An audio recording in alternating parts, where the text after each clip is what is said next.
하나님 말씀 보도록 하겠습니다. 하나님 말씀 예레미야 39장 5절에서 7절의 말씀 보도록 하겠습니다.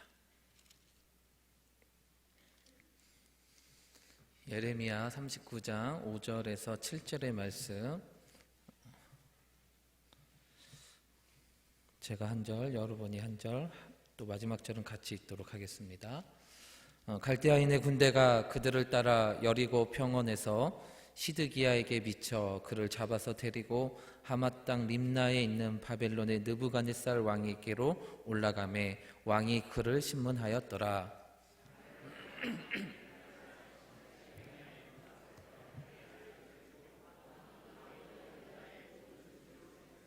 함께요. 왕이 또 시드기야의 눈을 빼게 하고 바벨론으로 옮기려고 사슬로 결박하였더라. 아멘. 또 목사님께서 간구하셨는데 우리 박노아 목사님 또 정말 개인적으로도 아쉬운데요. 여러분, 오늘 오신 분은 우리 박노아 목사님의 그 마지막 지희를 보신 분들이에요. 네, 더 이상 이제 못 보잖아요. 또 남은 기간 동안 또 주님의 이름으로 또 인사하는 귀한 시간 됐으면 좋겠습니다. 오늘 일대교구가 특성을 찬양을 해주셨는데 제가 앞에서 바로 봤잖아요. 할머니 생각도 나고 이러다 눈물이 나겠더라고요. 눈물 울며 이거 설교는 해야 되는데 어떡하나 싶었는데 오늘 권사님이 하늘의 영광 할 때 이 주먹을 북근 쥐며 이 찬양하는 모습이 너무 은혜가 됐어요. 그래서 여러분, 우리 일대교구 우리 귀한 어르신들 이 신종 코로나 바이러스에서 하나님 특별하게 지켜달라고 기도해 주시길 바랍니다. 오늘 나의 영향력 제목을 가지고 함께 말씀을 나누려고 합니다. 우리가 읽었던 본문의 내용의 주인공은 바로 이제 시드기야 왕입니다. 시드기야 왕은 누구냐면요, 남유다 21대 21번째 왕으로서 마지막 왕이 되어지는 거고요. BC 597년부터 586년까지 약 11년간 남유다를 다스렸고요. 그의 나이 21살에 왕으로 돼서 그 11년 동안 유다를 다스리면서 일어난 이 마지막의 결과를 우리가 본문의 말씀을 읽었습니다. 그의 이름은 마따니아였는데 시드기야로 개명이 되었고, 또 그의 삶을 정리하는 가운데 성경 곳곳에 그를 어떻게 결론을 짓냐면요, 열왕기야 24장 19절에 그렇게 이야기합니다. 어떻게 이야기하냐면 그가 여호야김의 모든 행위를 따라 여호와 보시기에 무엇을 행하였더라? 악을 행하니라. 또 역대하 36장 12절의 말씀입니다. 같이 읽어봅니다. 시작.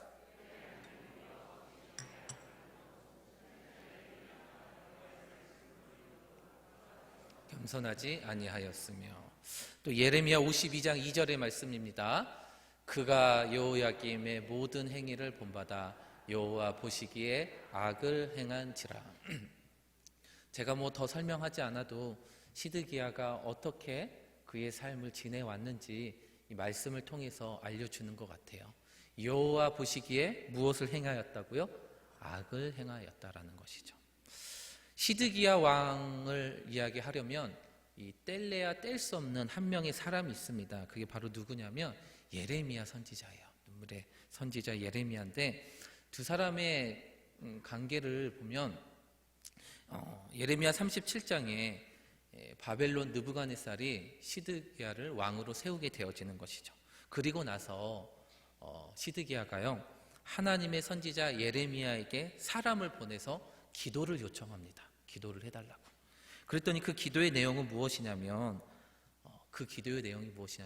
갈대아인 이 바벨론 사람들이 다시 와서 이 성을 쳐서 빼앗아 불사르겠습니다 라는 것이 기도의 내용이었어요.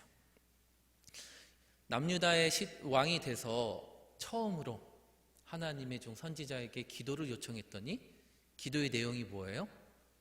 멸망한다라는 거예요. 이 이야기를 듣고 고관들이요, 이 기도의 내용을 듣고 얼마나 화가 났겠습니까? 그러다가 이 예레미야가요, 오해를 받아요. 무슨 오해를 받냐면 어디를 나가는데 고관들이 그 모습을 보고 저거는 분명히 갈대아인에게 바벨론 사람들에게 항복하러 가는 거구나, 라고 오해를 받아서 고관들이 그를 서기관 요나단의 집에 가두어 버리는 거예요. 거기에 왜 가둘까요? 믿기도 하고 또 예언을 하면 어떻게 할까 걱정이 돼서 감옥에 갇히는 거죠. 그런데 시드기야가요, 다시 그를 끌어내서 비밀이 물어봅니다. 여호와께 받은 말씀이 있느냐? 있으면 나에게 좀 알려달라 라고 요청을 하는 거예요. 그랬더니 이 예레미야가 무엇이라고 이야기를 했을까요? 여전히 왕이여 바벨론에게 망하게 됩니다. 바벨론에게 항복하십시오 라고 이야기를 하게 되는 것이죠. 그랬더니 그러면서 이제 예레미야가요, 한 가지 왕에게 요구를 하는 거예요. 제가 이렇게 사실대로 얘기했으니까 나를 이 요나단 집에 보내지 말고, 감옥에 보내지 말고, 그것 말고 감옥의 뜰이 있는 감옥으로 보내달라고 해서 거기에 감옥의 뜰로 보내서 매일 떡 한 덩이씩 주게 되어집니다. 이 떡 한 덩이를 매일 하루에 하나씩 먹다가 이 남유다에 떡이 떨어지는 거예요. 그러면 그때까지 감옥의 뜰에서 예레미야가 무엇을 했을까요? 매일매일 하나님의 말씀을 선포하는 거예요. 하나님의 말씀을 선포하면서 바벨론에게 항복해야 된다, 항복해야 된다, 항복해야 된다. 그래야 우리가 산다라고 계속 예언을 하니 이 말을 듣는 고관들은요, 마음이 또 어떨까요? 지금 시국도 어려운데 우리나라가 망한다고 하니 저 예레미야를 어떻게 할까? 죽일까? 어떻게 할까? 고민을 하다가 이 감옥들에 있는 왕의 아들 말기야의 구덩이에 던져 넣습니다. 구덩이에 왜 던져 넣을까요? 아무리 소리를 쳐도요, 들을 수 없으니까 구덩이에 던져 넣는 거예요. 죽이지는 못하고. 그 소식을 들은 시드기야 왕이 왕국 내시 구스 사람 에벡 멜렉과 30명을 통해서 보내는 거예요. 그래서 구덩이에서 건져냅니다. 건져내가지고 다시 시드기야가요, 한 번 더 비밀이 찾아가서 예레미야야, 하나님의 뜻이 무엇이냐? 나에게 좀 알려달라 라고 했습니다. 참 시드기야도 대단하죠. 예. 그런데 예레미야는 더 대단합니다. 그렇게 묻는 시드기야 왕에게 예레미야의 대답은 시종일관 똑같다라는 거예요. 예레미야 38장 17절에서 18절의 말씀을 우리 같이 한번 읽어보도록 하겠습니다. 시작. 예레미야가 시드기야에게 이르되 만군의 하나님이신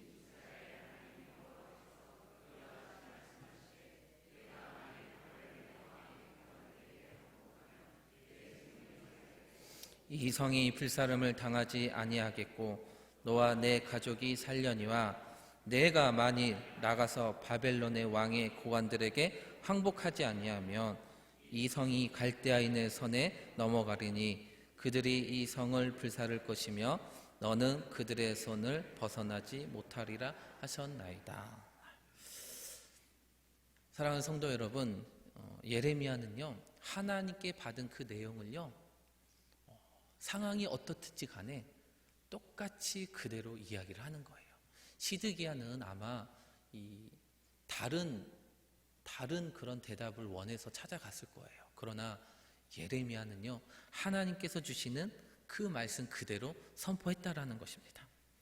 이렇게 얘기했더니 이 이야기를 들은 시드기야가 이렇게 대답을 하는 거예요. 뭐라고 대답을 하냐면 예레미야 38장 19절입니다. 19절에 뭐라고 얘기하냐면 시드기야 왕이 예레미야에게 이르되 나는 갈대아인에게 항복한 유다인을 두려워하노라.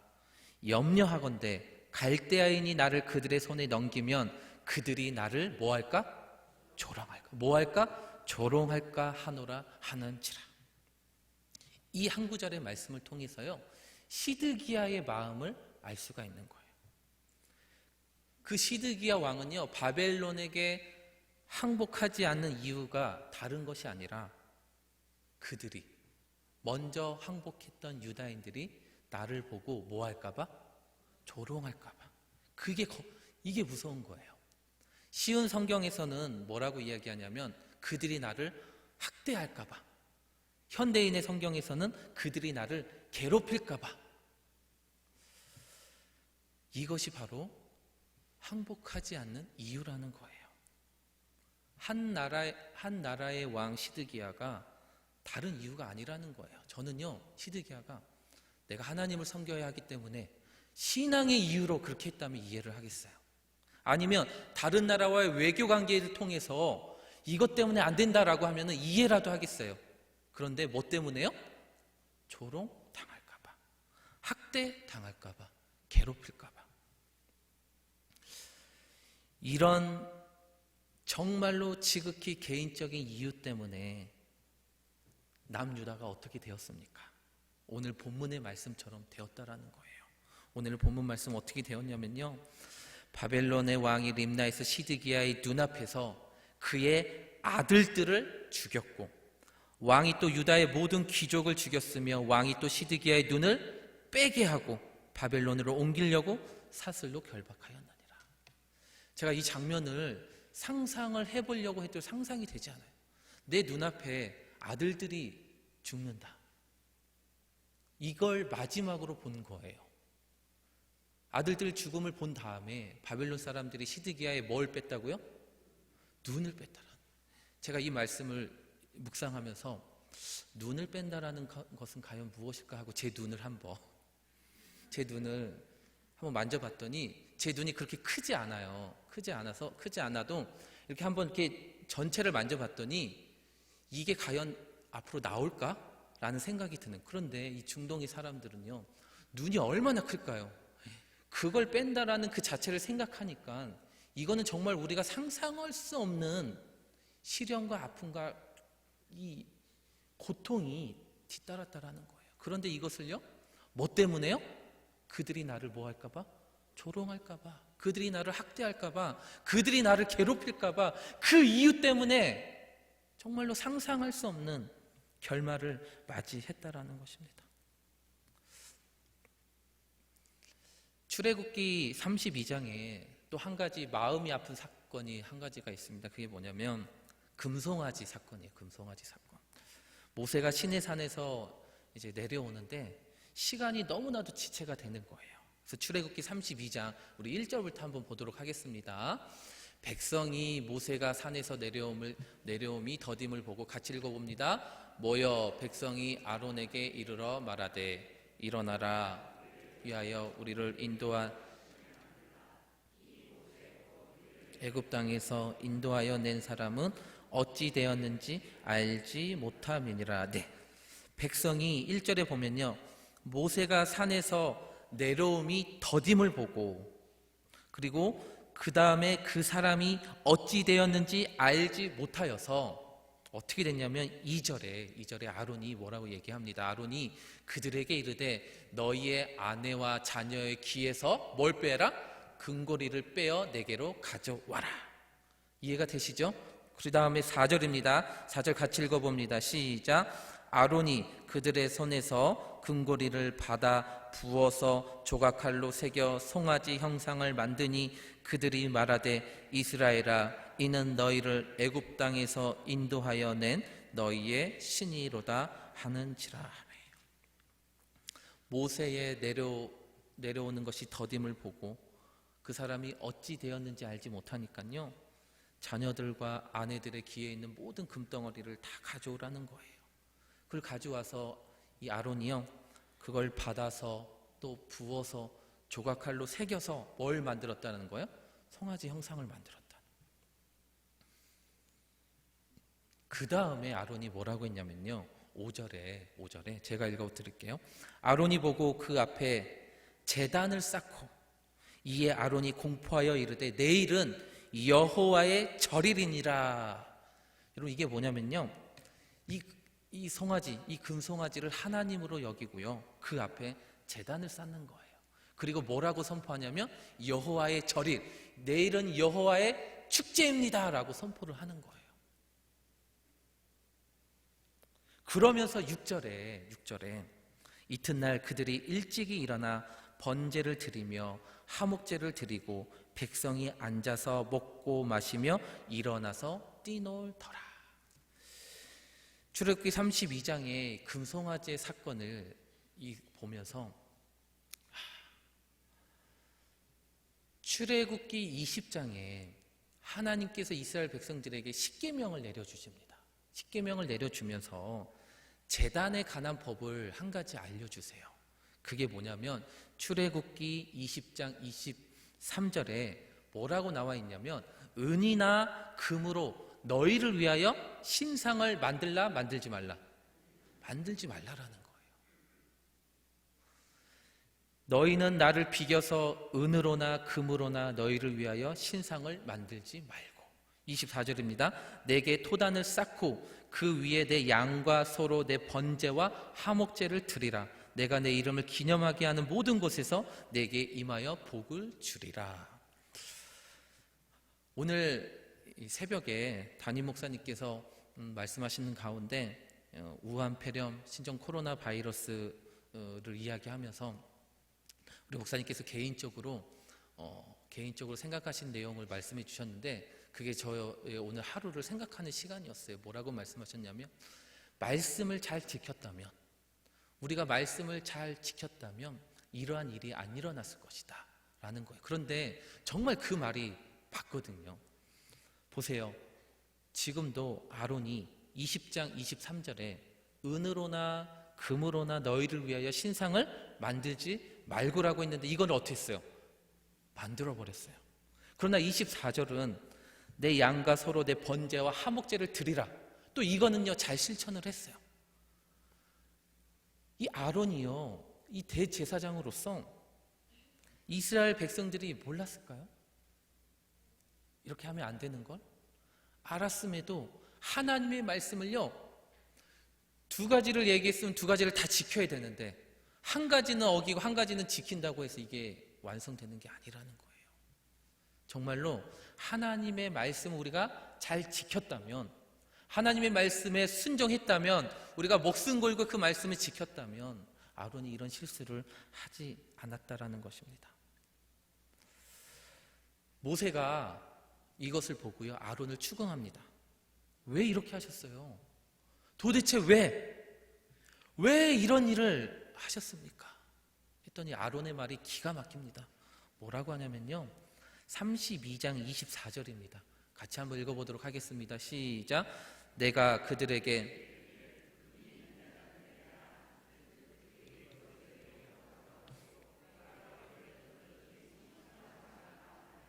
불에 던졌더니 송아지가 나왔나이다.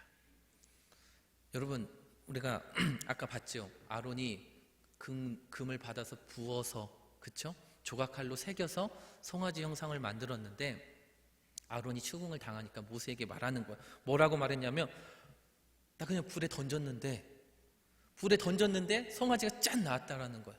여러분 이 사실을 믿으시는 분 아멘 해보세요. 이게 믿어집니까? 정말 이 말에 정말 어이가 없고 기가 막히는데 한 가지 슬픈 사실은 뭐냐면 이 아론의 모습이 누구의 모습이냐면 바로 우리의 모습이라는 거예요. 우리의 모습이라는 거예요. 하나님은 이들의 모습을 보면서 32장 9절에는 목이 뻣뻣한 백성이라고 말하면서 이스라엘 백성 3,000명을 살인하게 되어집니다. 그러면서 결론적으로 출애굽기 32장 35절에 이렇게 마무리가 돼요. 어떻게 마무리가 되냐면 여호와께서 백성을 치시니 이는 그들이 아론이 만든 바 그 송아지를 만들었으이더라. 여호와께서 백성을 치시니 이는 그들이 누가 만든 바? 아론이 만든 바. 사랑하는 성도 여러분, 저는 이 한 사람이요 이렇게 중요합니다. 한 사람을 통해서 한 나라가, 민족이 흔들린다라는 거예요. 시드기야 왕이 그 조롱을 이겨내고 그 학대를 이겨내고 그 괴롭힘을 이겨내고 참았더라면 아론이 조금만 더 시간을 내서 모세를 기다렸다면 이런 아쉬운 사건들이 일어나지 않았을 텐데. 그런데 여러분 시드기야가 이 아론의 행동들이요 바로 다른 사람의 이야기가 아니라 바로 우리의 모습이라는 것입니다. 우리의 일임을 분명히 깨달아야 할 줄로 믿습니다. 혹시 이 사람 아시는 분은 한번 정답을 맞춰보세요. 제가 좀 성대모사를 좀 준비를 했는데 요즘 이 사람이 참 대세예요. 예. 안녕하세요. 손가인이어라. 이 사람 누굴까요? 손가인. 제가 정답 알려드렸죠. 안녕하세요. 손가인이어라 그러면서요. 이 트로트 선발 대회에서 우승을 한 가수인데요. 정말 노래를요. 정말 잘해요. 그 가수가 손가인이라는 가수가 노래를 하면요. 이 듣는 이 사람들이 눈물을 흘리는 모습들이 종종 나와요. 그러면서 생일 파티를 했는데 이 선착순으로 1000명을 거기에 참여하겠다라고 팬클럽들이 와가지고 생일 잔치를 하더라고요. 와, 대단하지 않습니까? 그러면서 등장할 때마다 안녕하세요, 손가인이어라 그러면요, 와, 난리가 나더라고요. 여러분, 제가 이 손가인을 좋아해서 이야기를 하는 게 아니라 이 손가인이 어디 출신인지 아세요? 네? 팬클럽 있으신 것 같아요. 진도 맞아요. 진도 출신이에요. 그런데 이 손가인이 어떤 역할을 했냐면 2014년도 전남 진도 앞바다에서 발생한 세월호 참사 이후에 수년간 진도 지역에 경제가 침체가 된 거예요. 방문객들이 오지를 않고. 그래서 이 침체에서 벗어나지 못했는데 안녕하세요, 손가인이어라. 이 사람이 뜨고 난부터는요, 그 지역에 이 손가인의 집이 어디 있냐면 진도군, 주소가 특이해서 제가 외우려는데 못 외웠네요. 진도군 지산면 앵무리 소앵무마을. 네, 어렵죠. 앵무리 소앵무마을. 거기는 주민이 80명이 사는데 80명이 살아요. 그런데 손가인이어라 이 사람의 집이 거기 있다고 해서 휴일에는 하루에 1000명씩 오고요. 주중에는 300명에서 400명이 방문을 한다는 거예요. 그러면서 그 한 사람, 손가인이어라 이 한 사람 때문에요, 진도가요 막 살아난다라는 거예요. 여러분, 우리 우리 진각교회도요. 손가인이어라 한 사람 나타났으면 좋겠어요, 여러분. 예? 그럼 한 주일에 그냥, 그쵸? 한 사람의 영향력이 참 대단한 것 같아요. 한 사람의 영향력을 통해서 그 진도 지역에 경제가 살아난다라는 거예요. 또 한 사람을 소개하고 싶은데 이 사람은 고대 그리스 시대에 도시 국가들이 한창 이 세력을 가시하고 있을 때 그리스의 두 도시 국가가 패권을 장악하고 있었어요. 그 도시가 무엇이냐면 스파르타, 들어보셨죠? 스파르타 그리고 아테네.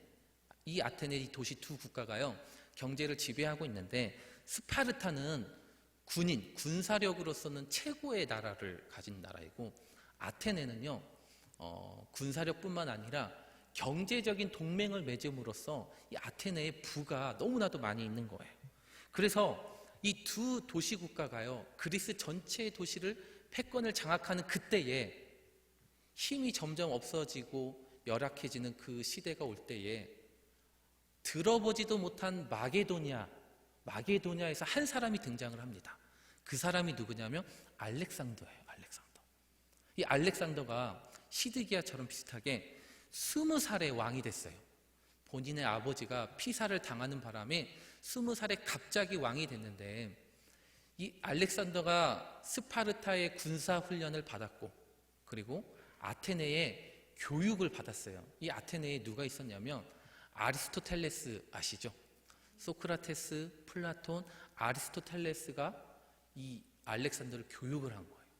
그리고 스파르타의 군사훈련을 받으니까 이 알렉산더 한 사람 때문에 스파르타와 아테네 두 도시 국가에서 이 그리스를 장악을 해야 되는데, 마게도냐라는 들어보지도 못한 그 나라에서 이 알렉산더가 등장함으로부터 그리스가요 마게도냐로부터 전령을 당하는 거예요. 그러면서 이 동쪽으로 페르시아를 넘어가서 인도까지 그의 삶 11년 동안 이 세계를 제패하는 놀라운 일들이 일어나게 된다는 것입니다. 누구 때문에요? 알렉산더 한 사람 때문이라는 것입니다. 여러분, 이게 바로 한 사람의 영향력이라는 것입니다. 그러면 우리는 어떤 사람입니까? 비록 뭐 알렉산더, 송가인 이런 사람하고 비교하면 저희는 뭐 아무것도 아니죠. 그러나 우리는요, 눈에 보이는 것만을 가지고 살아가는 존재가 아니라는 거예요. 우리는 눈에 보이지 않는 영적인 것을 바라보면서 살아가는 자이기 때문에 하나님의 나라를 바라보고 하나님에게 초점을 맞추고 살아간다면 우리는 누구에게나 영향력을 끼칠 수 있는 사람이라는 거예요. 믿으십니까? 저는 이 진각교회에서 부목사 역할을 하고 있지만 집에 가면 이제 아버지의 역할로 이제 바뀌려고 해요. 왜냐하면 집에서도 막 목사님처럼 하면 안 되잖아요. 그렇죠? 그래서 우리 아이들에게 이렇게 진짜 친아빠니까 진짜 친한 아빠처럼 진짜 친한 아빠처럼 이렇게 잘 건의주의 없이 잘 이렇게 대하려고 하는데 때로는 귀찮을 때도 있어요. 근데 그때가 언제냐면 이제 너무 피곤해서 잠을 자려고 하면 제가 이제 뭐 저녁에도 아이들을 위해서 기도를 하고 새벽기도 갔다 와서 아이들 잠잘 때 기도를 해주는데 이제 너무 피곤해서 빨리 자야 하는데 저희 둘째 아들이요, 이 아빠랑 더 있고 싶으니까 꾀를 내요. 무슨 꾀를 내냐면 아빠 갑자기 배가 아파. 아빠 배에 손 얹고 기도 좀 해줘요. 그러는 거예요. 얼마나 기특해요. 예? 근데 제가 그걸 알잖아요. 나 빨리 가야 되는데 빨리 가서 자는. 왜냐하면 저희가 2층 침대를 쓰고 있는데 2층 침대의 1층에 커튼이 이렇게 있어요. 그러니까 한번 들어가려면 커튼을 젖히고 무릎을 꿇고 들어가가지고 기도를 해야 돼서 너무 귀찮아서 야 너가 기도해서 잘하고 할 때가 있거든요. 그러면 우리 아들이 뭐라고 하냐면 와 목사님이 기도해달라 그러는데 그냥 간다고. 그럼 제가 그 말에 마음이 뜨끔해가지고요, 기도를 해줄까요 안 해줄까요? 이게 저는 영향력이라고 생각을 해요. 또 한 가지는 뭐냐면 다 자녀들이 다 예쁘고 귀엽잖아요. 저도 할머니께서 너무 귀여우니까 똥강아지 그리고 아니면 강아지 새끼라고 이렇게 불렀어요. 그쵸? 꼭 새끼를 부르잖아요. 이 새끼는 욕이 아니에요. 그쵸? 근데 저희 아들이 너무 잘 먹고 저를 닮아가지고 키가 아직 작아요. 키는 작고 배는 나와가지고 너무 귀여워서 아이고 돼지 새끼라고 귀엽게 이렇게 얘기를 했어요. 여러분 이건 욕이에요? 욕이에요? 욕이 아니에요? 아니에요. 그런데 뭐라고 했을까요? 아들이 와 목사님이 새끼라고 욕을 했다고 누구한테 일리려고 그런지 아세요? 담임 목사님한테 일리겠다는. 여러분 이게 말이 됩니까? 네. 이게 뭐냐면요, 이게 바로 영향력이라는 거. 그래 아들이 나를 목사님이라고 생각을 하고 있구나. 그러기에 교회에서 뿐만 아니라 집에서도 그런 모습을 보여줘야겠다라는 거예요. 왜냐하면 나를 보고 있는 사람들이요, 믿는 사람인지 분명히 알고 있거든요.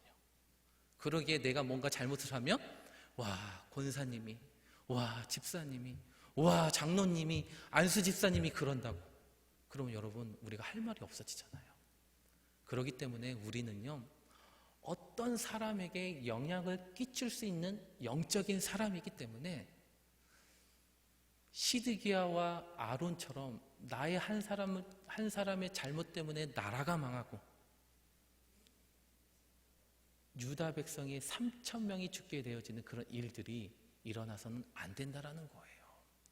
왜냐하면 나를 통해서 분명히 하나님의 영향력을 받는 사람들이 있기 때문이라는 것이죠. 한 사람 예수 그리스도.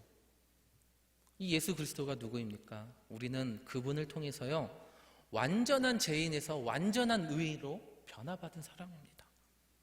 그 일이 우리의 눈앞에서 일어날 수 있었던 이유는 단 한 가지예요.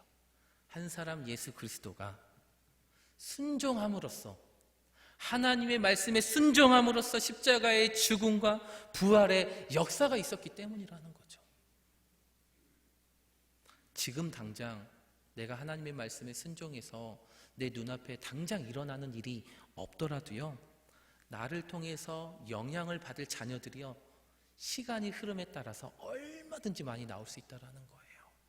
나를 통해서 지금 당장은 아니지만, 지금 눈앞에 당장은 아니지만 나를 통해서 예수 그리스도로 인도되어질 수많은 영혼들이 있기 때문에 우리의 삶 가운데 하나님의 향기가 드러나야 된다라는 것입니다. 누가 순종한 것처럼요? 예수님께서 순종하신 것처럼 바로 우리가 순종해야 된다라는 것입니다. 우리의 삶에 있어서 우리는요, 선한 영향력을 끼칠 수도 있고요, 악한 영향력을 끼칠 수도 있습니다. 그러기에 오늘 결단하셔야 돼요. 하나님, 내가 시드기야처럼, 아론처럼 악한 영향력을 여기서 끊어버리고 예수 그리스도께서 순종함으로써 십자가의 길을 걸어가신 것처럼 하나님 앞에 내가 순종하여 선한 영향력을 사랑하는 나의 가족, 나의 친척, 나의 이웃들에게, 전도 대상자들에게 흘러보내는 하나님의 사람 되게 하여 주시옵소서. 이런 다짐하고 돌아갈 때에 하나님께서 우리의 삶 가운데 은혜 내려주실 줄로 믿습니다. 오늘 이 시간에 우리가 주님 앞에 찬양하면서 기도하고 싶은데요, 하나님은 우리의 피난처가 되시며 이 찬양을 할 때에 하나님, 나의 모든 상황 가운데 온전히 하나님만을 바라봅니다. 눈에 보이는 그것에 내가 집착을 하는 것이 아니라 보이지 않는 하나님의 것들을 바라보면서, 하나님, 내가 이제는 시드기야와 아론처럼 악한 영향력을 끼치는 것이 아니라 그 악한 영향력은 오늘로부터 끝이 나고 예수 그리스도의 순종의 선한 영향력을